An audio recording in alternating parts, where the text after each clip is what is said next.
I wish I had learned this truth many years ago. Be thankful for the days, good and bad. All right, welcome to another episode of Warrior versus Zombie, and I am really excited to introduce a new Warrior guest to you, Janice Porter, and I will in a second, but before we do, I want you to understand or remind you of what Warrior versus Zombie is all about. First, success is a journey. It's not a destination. As warriors, we all have a history of ups and downs, wins and losses that are all part of making us who we are up to this point and provide a foundation for our path forward. We all battle our inner zombie as well as those zombies in our world. And in each episode, I interview warriors who are aspiring leaders from all walks of life: entrepreneurs, artists, health practitioners, coaches, business owners, literally any inspired leader that has a story to tell. These warriors have a cause, they have unique value, and a vision that goes generations into the future. And today's guest is no exception. Janice Porter is an awesome warrior. She's been a teacher, a corporate trainer, and now she's in business for herself for the last several years, coaching and training business professionals to network at a mastery level and turn their connections into new business. Her passion is working with people who want to build their business through relationship marketing and networking. And she does that using online and offline strategies. LinkedIn training is a huge part of Janice's business, and she believes that anyone in business or looking for a new position needs to have a professional LinkedIn profile. I probably should emphasize professional. And that LinkedIn is a powerful and underutilized online platform for attracting new clients, new referral partners, or being found by recruiters. You can listen to Janice on a Relationships Rule podcast on most podcasting platforms, and just where you'll also find this episode of Warrior versus Zombie when we're done. So Janice Porter, welcome from Vancouver to Warrior versus Zombie. How are things there today? Thanks so much for having me, David. They are fine, raining as usual, but we're hanging in and working hard and just making things happen. Well, I love Vancouver, as I think we've talked about before, having that was my second home for about 14 months when I was there working back when I was still in the corporate world, working with BC Hydro and Accenture and all that stuff, and had a good time. I lived in the Hotel Vancouver for Monday through Friday for every week for 14 months. And it's a beautiful city. I love Vancouver. I really do. And the thing is, a lot of people don't realize that if you live in the city or on, like some of the islands, right? It's actually, I didn't see snow for the 14 months that I was there. Well, I saw it on the North Shore, up on the mountains looking out of the office, because we were on a high office. I could see across where the cruise ships port there and all that stuff come out of Vancouver. So, but it's definitely someplace. Probably it's like there's things about where we live that we start to take for granted. And then, when it's a yucky day like today, that becomes the focus. But there are a few places north of Dallas today that I wouldn't mind spending more time in, and Vancouver is one of those. So I'm glad you're there. So any other challenges how's Canada doing in terms of I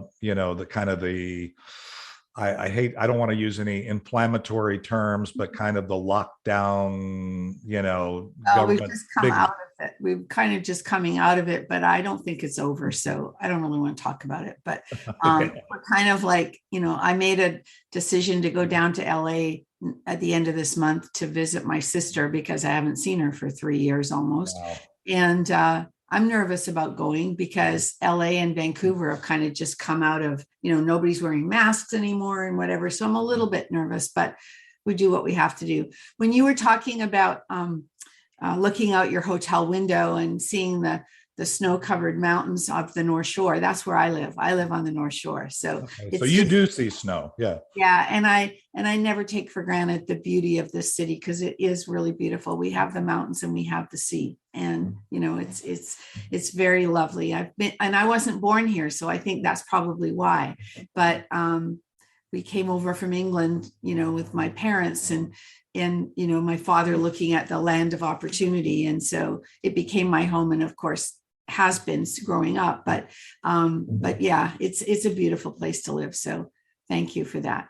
And if I could just add one other thing, you said that when you were up here working, you did a project with BC Hydro, which is the electric and power crown corporation here. Back in the day when I was working as a corporate trainer, my department, we did training and applications for big customers. And myself, and I think there were about 4 of us, worked on a project where we did BC Hydro, a complete new phone system and voicemail system. So we had to train everybody in the company. And they gave us like an office downtown for a few months. And then we just, used it to train everybody. So yeah, big corporation. When, what was the time frame of that? I knew you were going to say that. I hate to think of when that was. I was there in 2002. Yeah, no, in 2003. That. Yeah, it was before that. Before that, yeah, that was when they did the big outsource to Accenture. That was the whole thing, right? Systems and all the technology and business processes and stuff. So anyway, well, we could talk about that, but I don't want to talk about that. I want to talk about your story, and you already hit on one thing that I want to hear about is kind of like you're not moving. So we want to hear about where you started and how you got to where you are today in this next segment. So we'll take a quick break. For the audio audience, you're going to get to hear a little of our theme song, It's Not the Getting There, with Ricky Jean Wright. And we'll be right back with Janice Porter and Warrior versus Zombie. But the miles become the teacher while the student learns real slow, traveling blind most of the time. Wherever you go, it's not the getting there, it's the journey every day. It's not a race to see. All right, we're back, and Janice, love to check in. I'm a little jealous because the North Shore is pretty beautiful too. So I'm looking forward to I don't like winter. I decided I don't really like winter. So do you have winter in Dallas? Yeah, we have ice, and it does get colder degrees. I lived in Michigan for 18 years, and that's winter. I mean, it basically gets gray and ugly and snowy and cold from October to May or June, and then so I don't like that. I get wore out with that. But anyway, so tell us your story. How did you get from where you started, wherever you want to pick, to where you are today? And then we'll take another break. Okay, thank you. So I always wanted to be a teacher when I was in school. And mind you, I think part of that was because we didn't have a lot of choices as young women in those days. And teaching was something I did naturally. So I went to university, I became a teacher. I taught elementary school for the first time around 5 years. And then I got married and had a picket fence and thought everything was rosy. And of course, the picket fence fell down and I had to go back to work because I was on my own. And I didn't want to go back to teaching. I didn't think right then. I wasn't ready. My self-esteem was not great. So I didn't, but I figured it out that I needed to for the money and for the stability because I had a little girl at the time. So I did. I went back to teaching, and this time I taught for about 8 years. But then what happened was politics and bureaucracy in the teaching world that I just didn't feel right. I loved teaching the children, but the fact that I had to go into the lunchroom every day, and God forbid I should sit in somebody else's lunchroom seat because everybody was so set in their ways and, things like that. So I wasn't that comfortable. So at the time, now I'm married again, and I'm trying to get pregnant, and I'm having issues because I'm stressed. And the doctor said, take some time off. Okay. So I did, got pregnant. And then when I had my second daughter, realized I had to do something. Was I going to go back to teaching? Went to some interviews. The minute I walked into a school, my whole body seized up. So I knew that wasn't it. Mm-hmm. So one evening, I'm playing bridge with some friends, and one of the girls says to me, hey, would you be interested in some part-time training at the telephone company? Mm-hmm. And I'm like, whatever, sure, I could look into that. She says, well, send me your resume and I'll send it to my friend who's looking for someone. I said, resume? I'm a teacher. What do I know about resumes, right? I know nothing about business. So we got that together. I go for this interview, and she wants me to teach soft skills, telephone courtesy, customer service, and all of this. Well, that's easy. And she had a course. I just had to make it better because it wasn't in great shape. And so that was easy. I got hired as a contractor to do that. And then as I was doing that, I started to learn the telephone equipment that they were selling, and started to build that into my piece. And I stayed a contractor for a very long time because I wanted to, because I had a child now that I had to deal with. And this daughter became an athlete. And so I wanted to be at every game she was at. Anyway, long story short, I did that gig for a very long time, and I did it well. And I found a niche for myself within that training department. So I learned how to be the hotel person.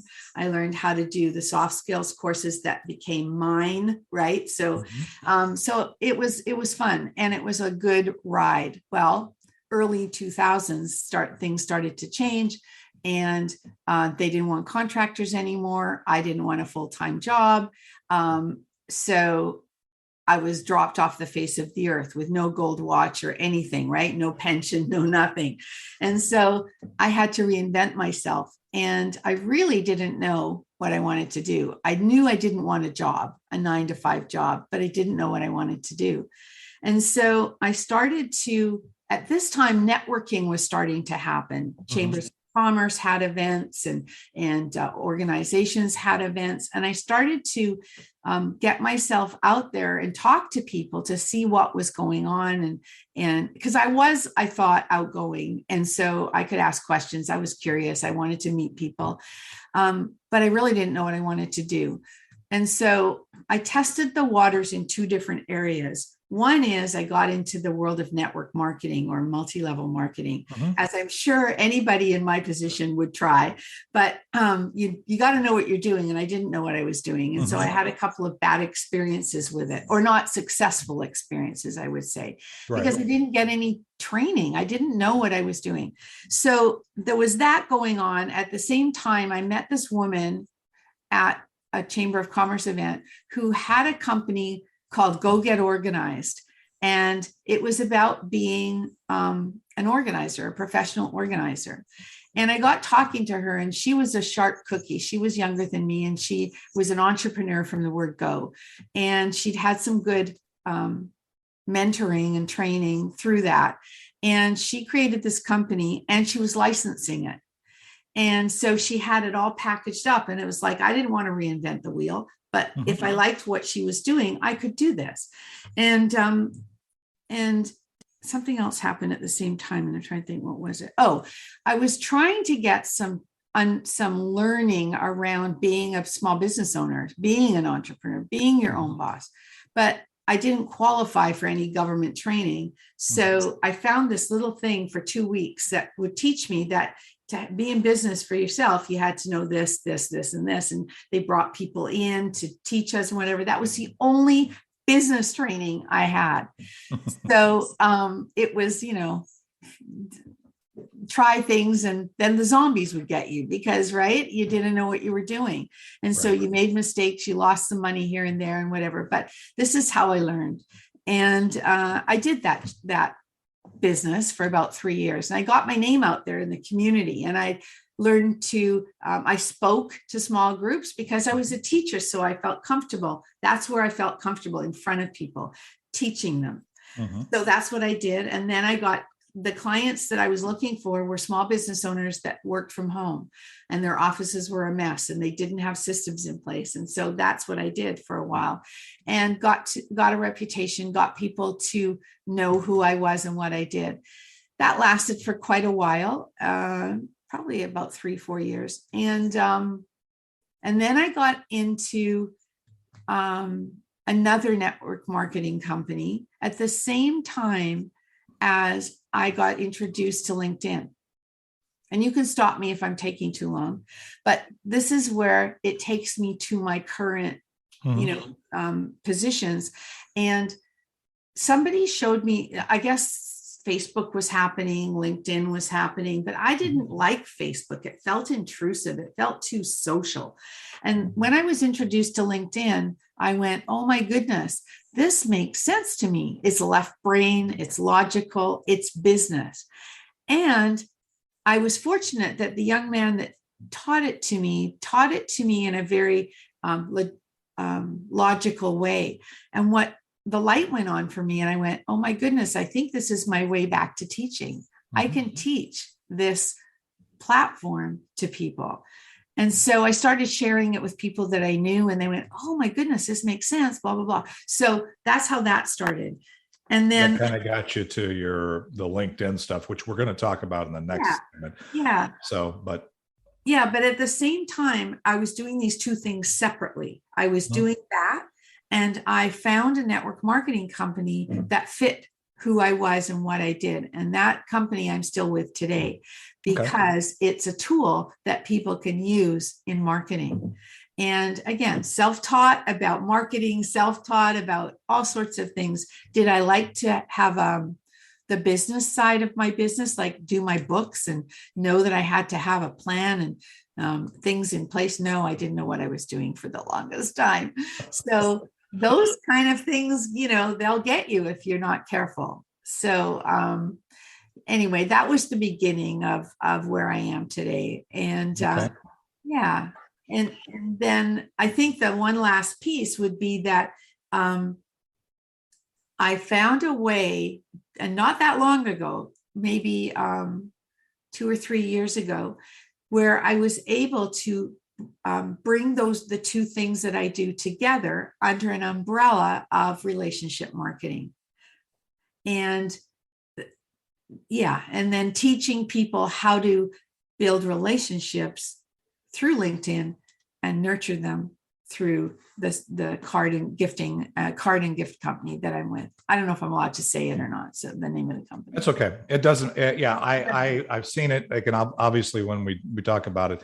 So there's a few things about your story that are really that I want to emphasize. One is and I so love this. Every time I talk to warriors, we just kind of gloss over the challenges, right? We just kind of say, okay, yeah, I was married and I had a child and I was a teacher and I had a divorce and it was terrible and I lost everything, but you don't say any of that. You just kind of go, okay, well, that happened. And then this, and it just seems like, oh, okay, well, they didn't deal with that, but you went through quite a bit. It's very obvious. Yes, it was devastating at the time. Oh, of course it is. Of course it is. I mean, I can relate. I mean, anytime you have those inflection points, as I call them, in your life, you go through these things and the zombies come out in your brain. I mean, your zombies are there to protect you, right? So I'm sure that even on your journey, you went from one relationship that didn't work and they had kids to another relationship that didn't work, or that, you getting from there that did work or whatever. I mean, you that whole journey, there's zombies that appear all the way through in your own mind, right? They're blocks that occur that if you're not careful, but the good news is you did it. The other thing that I find, there's a few other aspects of your journey that people ought to at least understand, because I have people that are in network marketing companies that listen to this and they don't understand. But another zombie, if you're in a network marketing, by the way, I've built a few network marketing companies myself, is that the biggest zombie when people say, okay, I need to create a plan B or another income stream or whatever that is in your story, is number one, the best people are people that are teachers to build a network marketing business, because the reason for that marketing structure is they need an informed buyer. They need somebody who understands what they can buy. Plus, as you pointed out, you started into one, but you didn't get any training. You didn't get any understanding of how to be in business, because the two zombies, most everybody that comes into a network marketing business they're not business owners. They're not people that are warriors in the sense of being an entrepreneur business owner. They usually have the zombie of being a consumer only, and they have the zombie of being an employee only. Right. And the model doesn't work when you're building a business. And so it is a business. I have an MBA, but even in the corporate world, being a leader, a manager, what, it doesn't matter your title, it's different than being an entrepreneur and building a business. So you encountered those zombies along the way. The thing that I love is that you kept going. And I know that's the audience will love that as well. So I know you want to get into, and we want to get into hearing, kind of what you're doing today. I love what you're doing today, by the way. So I can't wait to hear you share that with the audience. And because we're very aligned, and we already talked about that. So let's take another quick break. I want to hear a little bit more of Ricky Jean Wright, and we'll be right back with Janice Porter and Warrior versus Zombie. It's not a race to see how many people know your name. One day you realize time was worth more than the gold. It's not the getting there. When you get there, you'll know. Funny how wisdom and youth are all right, we are back. Janice, I love your story. I know a lot of times warriors, they think, nobody cares. It's a great story. I think it'll be a huge encouragement to the entrepreneurs, small business owners, people who tried some things, failed, learned some things, advanced. There's no fail, really. There's only success and learning. That's the way I look at it. Right? Everything that happens, if it doesn't work, you should be learning something, and it should build a foundation for your path forward. That's what we talk about. Exactly. Anyway, so tell me about what you're doing, why you're doing what you're doing today, the unique value. And I already know a lot of that just listening to your story that you provide, and what would the impact you'd like to have? Well, thank you for asking. I think what I'm doing today, which is basically a combination, right? It's all under that umbrella of relationship marketing. And maybe I could just explain that phrase the way I see it, because people see it differently. And that term, relationship marketing, normally people will gravitate and think, well, it's marketing. So, marketing. It's not, in my mind. It's 80% relationship and 20% marketing. And that's how I teach people to build relationships and nurture relationships. Yes, you want to sell people things. And yes, you want to have them, come and take your courses or buy your products or join your company or whatever. But you have to build a relationship, because we all know that it's still important to have that know, like, and trust factor before you do business with somebody. So when I say relationship marketing is the umbrella of what I do, LinkedIn is a business platform, and people think because it's a business platform that it's all about selling and, whatever. And it isn't. It's still a personal, a social media platform, but its target or its focus is being in business or looking for a job, because it started, of course, as that platform for finding new jobs, but now it's morphed into the business person or the business person's profile. And it's really important, in my mind, how you present yourself on LinkedIn. And that's what I teach people first and foremost, to have an optimized profile that speaks to your target audiences, that shows who you are as a person, a little bit of sense of humor, and how you in business, how you help people, how you solve their problems, how you fix their pain points. And so that has to come out, not about I, it's about how I help you. And then I teach people how to use the platform, because having a profile is the first step, not the only step, because it doesn't just work by itself. So the other two pieces are messaging and content. And so it's important that people know how to use it to their advantage. And it's actually a very underutilized platform. So that's kind of linked in. And so I teach people anyway, how to build relationships by having the right messages, giving value, showing that, getting rapport with people, and then eventually taking them offline and having a Zoom call or having a coffee date if you're in the same city, or buying them lunch or whatever, so that you can build from there.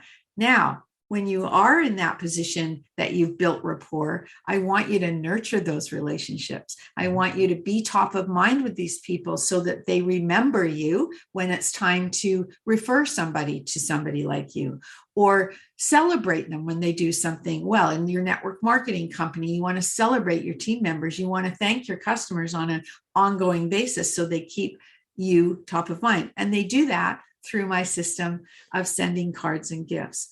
And we can automate that so that it becomes part of your system, and it all works together. And that's what I love. I love that. I love that my purpose is really to spread the word of the importance of relationships in business. And we mustn't take people for granted. We must say thank you. We must show them that we care, because they're not loyal today like they used to be. They'll go somewhere else in a heartbeat. So you need to show them that you care and celebrate them. Yeah, I love that. And there's a few things about what you're saying that are really, again, something that people need to understand, is that it is about relationships. I think you know this, but I run a local networking, in-person networking group that, because of the zombie apocalypse, became hybrid, online, in person. You got to do a mastermind. If somebody hasn't seen that show, you can go back to last Friday, and she did a brilliant job of helping us, our mastermind, talk about LinkedIn, what you were talking about.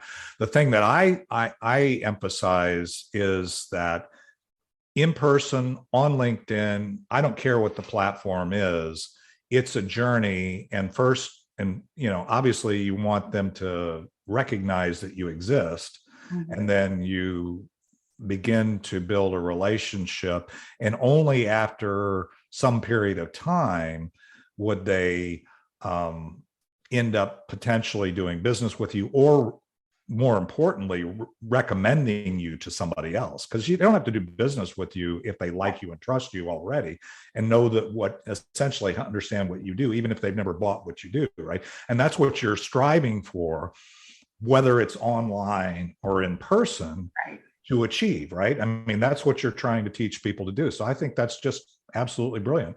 And I love it. And so the other thing about this is that for those who are listening to this that are in the network marketing space, if you've ever looked at the statistics, you would understand, and this is, again, the know, like, and trust, is that when you share your opportunity with somebody, you have, I'm going to break it down into 4. You get yes immediately. You get 2 people who are what I call incubating, and then you get a 4th that's just not interested. And the yes and the no are easy. Right. The 2 in the middle, if you're looking at a strategy for building your audience, your community, your customer base, your impact is focusing in on those two in the middle. Right. Because again, the others, they're going to in or out, gone, And so if you're in that space, like Janice is talking about, it's really important to realize that whether it's a business networking group in person, in wherever you're physically located, or whether it's online, or whether it's one of the LinkedIn or Be Connected or any other platform, it's a journey of building that know, like, and trust relationship. And people do, like I said, when they get to the trust. Just because they know you, even if they like you, they won't necessarily trust you. I've got some people in my network, great people, love them to death. I never refer business to them. Yeah. And I hate to say that, but they haven't proven themselves to be trustworthy for whatever reason. Any other thoughts there before because I want to hear a little bit more. I want to hear so if you look at the importance of what you're doing and the things you've overcome and that kind of thing, if anything were possible, as I say, everything is possible. What kind of impact are you really hoping to have? Can I just add one more thing to something? Absolutely. You can add anything you want. That question. Yeah. I loved your analogy about the 4 people, and I've heard that before, and it's so true. But the other piece that I think goes in there too, that we need to remember, it again with the know, like, and trust as well, is timing. It's all about their timing, right? Yeah. And so sometimes it can be 2, 3, 4 years later. I just heard a story in our company where this guy showed up to one of my associates and said, "Tell me more about your company now." And it was 10 years later. And she's just opened a gold mine there of what this guy is doing. So it's timing always. And then to add, you asked me a question, and I just said impact. So what's the size of impact? I mean, the impact I strive for is I want to change the world one dream at a time.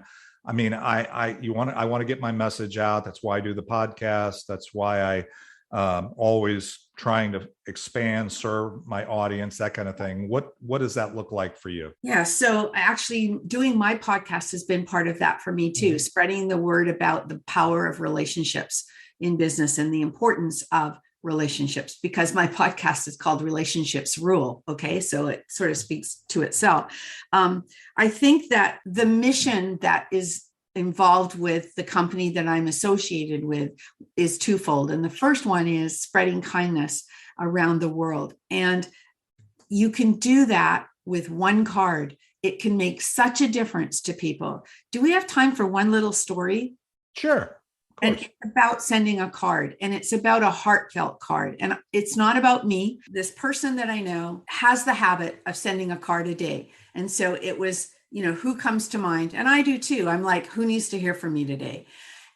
Or who did I see on Facebook that for whatever reason, that I need to send them a card. And he decided to send this card to the organist in his church. And he just picked a card from the catalog, wrote the message, what, beautiful music you play and you bring joy to all of us in church every Sunday. Thank you for what you do. And he sent it. And 2 weeks later, he ran into her at church, and she came up to him and she was almost crying. And she said, thank you so much for the card that you sent me. She said, you have no idea. She said, that day I was about to pick up the phone. Oh, I got chills because every time I tell the story, I get chills. I was about to pick up the phone and quit being the organist because nobody says thank you. They don't appreciate it. They're always saying, why don't you play this hymn instead of that hymn and whatever. And I wasn't feeling very, appreciated. But before I picked up the phone, I went to the mailbox and your card was there. And I just cried. Yeah. And that's the power that one card can have to change somebody's life. And so that's the mission. That's the value I want to bring. That's what I want to teach to people, that it's worth taking that 2 minutes that it takes, because you can do it on an app on your phone. You can do it on your laptop. And all you do is write that message in a card, press send, and the rest is done. for you, but it makes the difference to somebody's world. Well, That's my soapbox. no, it's a great soapbox. And the thing is, I totally agree. I mean, try to make a practice of reaching out to the people that I'm connected to or haven't been in whatever form, pick up the phone, call them, send them a text, because it does matter. I mean, Ricky Jean Wright, who wrote the theme song to this, has a song that he wrote during the pandemic called "The Sound of Your Voice Made My Day." And he had an experience similar to, he actually, I won't say what I normally say, but I'll say pocket dialed somebody by accident. And when they got on the phone, they talked. They hadn't talked for a long time.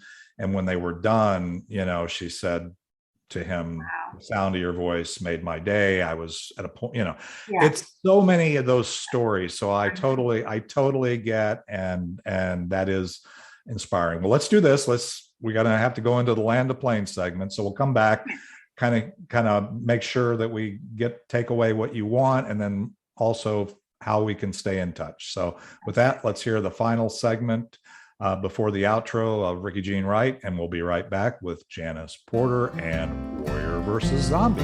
Funny how wisdom and youth are always two different games. The years flew by so fast, is the common human complaint. The memories in our minds turn to diamonds in our soul, and by the grace of God, on down the road we go. All right, we are back, and Janice, it's been fun. It's amazing how aligned we are in so many ways, and I love it. And I'm looking forward. I guess I'll be on your show in May, and so I'm looking forward to that. And like I said, anybody that wants to hear more of what Janice has to offer, especially in the LinkedIn area, you can go to her mastermind from last Friday. It's on the same YouTube channel. You'll be able to find this replay or in Be Connected. So with that though, so if we take away anything, 1, 2, 3 things, just what would you want us to take away from this podcast? Well, I think that for me, I've learned to always stay true to yourself, because I deal with relationships. I deal with, talking to many different people and, wanting them to know, like, and trust me so I can work with them and whatever. But the most valuable lesson I've learned along the way is to stay true to myself. I have to do what feels right for me. And in the network marketing side of my business, I learned 2 big lessons over the years, and it took me a long time. Don't take it personally, and don't be attached to the outcome. And I think that can apply to everything as well in that sense. So those are the big things for me. All right. Well, I love those warrior nuggets. Those are all, other people haven't said exactly those things, but I mean, the most important thing is, as you said, and it's so important with relationships and being on the journey, right? Because it's a journey every day, is being authentic, being who you are. The sales that you make, the relationships that come, and the ones that come easy, they're because they're on the path. They're not on your path, but they're aligned with you. They're going down, and being authentic makes the journey joyful, makes it less stressful. If you're trying to align somebody to something you're not, then it's never going to work. It doesn't matter if you're talking marriage or a network marketing business, it doesn't work, right? And that's one of the most important lessons. And that's why, you mentioned earlier on, and I just thought it was interesting because I went on the journey with the various online platforms and Facebook, and I was even on MySpace before Facebook even was a thing, because I have 5 kids and they got me into it because I had to keep track of them. Story. You're going to tell me that on. It was fun. But the point is, the thing that I love about what you said was, you've got to be who you are. And then the other thing that is so important, especially as you're trying to expand your impact and your community, is not to take it personally. Don't do anything because of the intended outcome, but in fact, do it because it's right. and it's good, and you're serving the people, and the outcomes will fill themselves. That's what I do. I retired, right? I mean, I retired and said, I'm going to run my life by divine appointment. And if I have an impact, beautiful. If I make money, that's even better. But you've got to go through that journey. So I love it. So how do we stay in touch with you? I know for those watching this on the Be Connected platform and replay or whatever, I know you can find Janice on Be Connected. She's really solid on LinkedIn as well. So how do we stay in touch with you, Janice? I'm always open to conversations with people who are aligned with what I've had to say. And they can reach me by reaching out on LinkedIn, tell them that they heard me on the Warrior versus Zombie podcast for sure. So I know the connection, or they can email me at janice@janiceporter.com. My website, janiceporter.com. And please listen to my podcast. And if you like what you hear, leave a review. Relationships Rule. It's on all of the known platforms. And that would be it. You can find me. I'm easy to find, actually. So if you put in Janice Porter in Google, you should see I'm in the middle of doing a new website, but it's just about ready. And my LinkedIn does come up high. So that's good to know. So I'd love to hear from anybody and have a conversation. The one word we didn't talk about that is one of the things that I actually love is be curious, because that gets you a long way. So that's another piece I would say. Be curious. We can put BEE on that, and we can exactly. Make it a hashtag or whatever. Well, it's been brilliant. Thank you, Janice, for sharing again with this audience. I appreciate you. And I appreciate you. Thank you so much. It was a lot of fun. I hope that there's some value that your audience gets from it. And we'll talk to you again soon. Thank you so much. All right. Well, for those that are regular listeners, we'll be back next Thursday, same time, 11 a.m. Central and 9 a.m. on Janice's time. So, but anyway, and we'll be back live, and then you can find this on the YouTube channel and on Be Connected. So encourage you to come back, and it'll be also on all of audio podcasting platforms. So Janice, thank you again. And I'll look forward to our journey together. I can see some possible synergies going down the road, and I know you'll add a lot. This will add a lot of value to those who listen to this podcast. So anyway, let's hear the final outro of It's Not the Getting There, our theme song, and we'll be back next week with Warrior versus Zombie. It's not the getting there, it's the journey every day. It's not a race to see how many people know your name. One day you realize time was worth more than the gold. It's not the getting there, when you get there you'll know. One day you realize time was worth more than the gold. It's not the getting there, when you get there you'll know.